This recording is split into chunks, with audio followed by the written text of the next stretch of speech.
دعویٰ کرتے ہیں صاحب اللہ نے دو چیزیں دی ہے اور دو ہی پر عمل کرو. ہم اہل حدیث ہیں اور انہوں نے کیا غضب ڈھایا. کالج میں پڑھنے والے, کالج کے اسٹوڈنٹ اور ہیڈ ماسٹرز وغیرہ, رکشہ چلانے والے, پکوڑی تلنے والے, بال بنانے والے, چپل سینے والوں کے ہاتھ میں بخاری دی اور وَلَقَدْ يَسَّرْنَا الْقُرْآنَ لِلذِّكْرِ فَهَلْ مِن مُدَّكِرٍ. اللہ نے قرآن کو آسان کیا. قرآن پڑھو, اپنا دین سمجھو. حدیث پڑھو, اپنا دین سمجھو.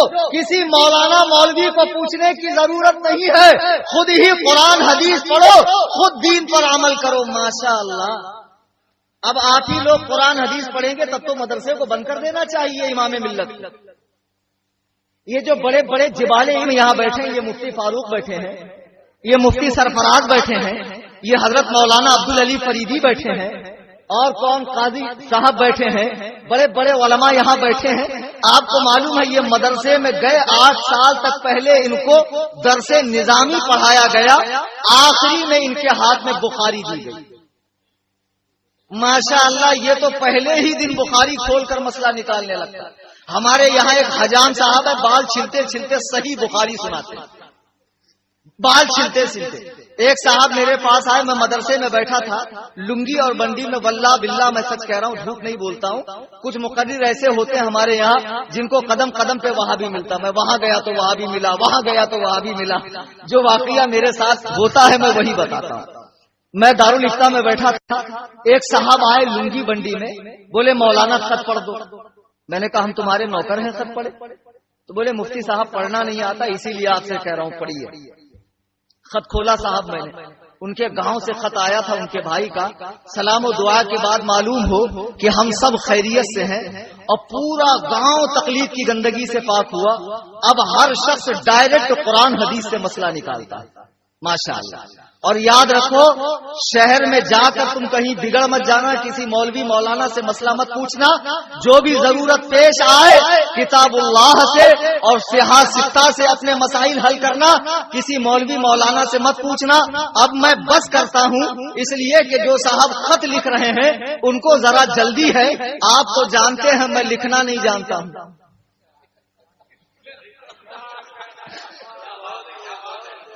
اب میں حیرت کے سمندر میں ڈوب گیا. یا اللہ, یہ گدہ الذی پڑھنا نہیں جانتا, وہ گدہ الذی لکھنا نہیں جانتا, مسئلہ قرآن حدیث سے نکالتے کیسے؟ بتاؤ. ایسے ہی لوگ اہل حدیث ہوں گے, ایسے ہی لوگ اہل حدیث ہوں گے. ایک سے ایک بے وقوف. ایک جگہ ظہر کی نماز پڑھنے گیا, میں نے دیکھا پوری جماعت امام کی اقتدا کر رہی, ایک صاحب اکیلے نماز پڑھ رہے ہیں. تو مجھے لگا ہو سکتا ہے امام صاحب سے نہ بنتی ہو. بہت سے لوگوں کی نہیں بنتی نا اماموں سے, اماموں کی ترقی برداشت نہیں ہوتی, امام کا آگے بڑھنا برداشت نہیں ہوتا. لوگ تو چاہتے ہیں کہ ایسا امام ملے کہ فجر پڑھ کے مصلی پہ سو جائے, پھر ظہر میں آ کے صدر صاحب اٹھائے کہ اٹھو امام صاحب ظہر کی نماز کا وقت. کھانا نہ مانگے, تنخواہ نہ مانگے, ڈیمانڈ نہ کرے, ایسا امام چاہیے لوگوں. میں نے سوچا ہو سکتا ہے امام سے نہ بنتی ہو, یا پھر ہو سکتا ہے کمیٹی والوں سے نہ بنتی ہو. تو میں نے کہا نماز ہو جائے تو پوچھو. نماز کے بعد ان سے میں نے پوچھا, بھیا جماعت سے نماز ہو رہی تھی, آپ کاہے اکیلے پڑھ رہے تھے؟ بولے مولانا چپ رہیے, زیادہ بقراتی مت کیجیے, ہم کو سب معلوم ہے. ہم نے کہا جو آپ کو معلوم ہے ذرا ہمیں بھی تو بتائیے, ہم تو دیکھا ہے آپ کی سمجھدانی کتنی بڑی. بولے مولانا ایسا ہے, قرآن میں کہیں نہیں لکھا ہے کہ جماعت سے نماز پڑھنا چاہیے. جب خود سے قرآن حدیث پڑھوں گے تو بیڑا کیسے غرق ہوگا سنو. خود سے جو لوگ قرآن پڑھ کر سمجھنا چاہتے ہیں, محقق بننا چاہتے ہیں, ان کا بیڑا ایسے غرق ہوتا. بولے مولانا قرآن میں کہیں بھی جماعت سے نماز پڑھنے کا حکم نہیں ہے.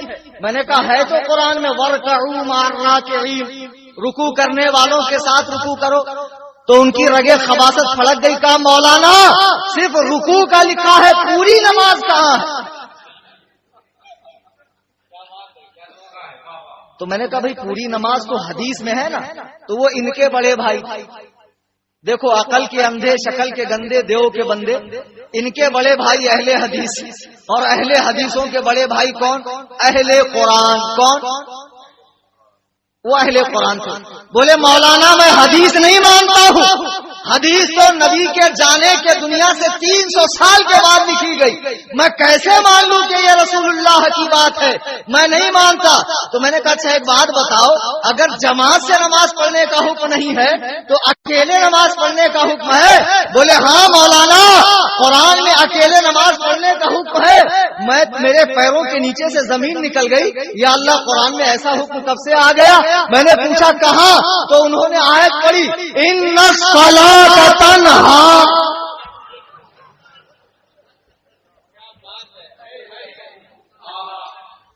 ارے باپ رے باپ، بے شک نماز اکیلے پڑھو۔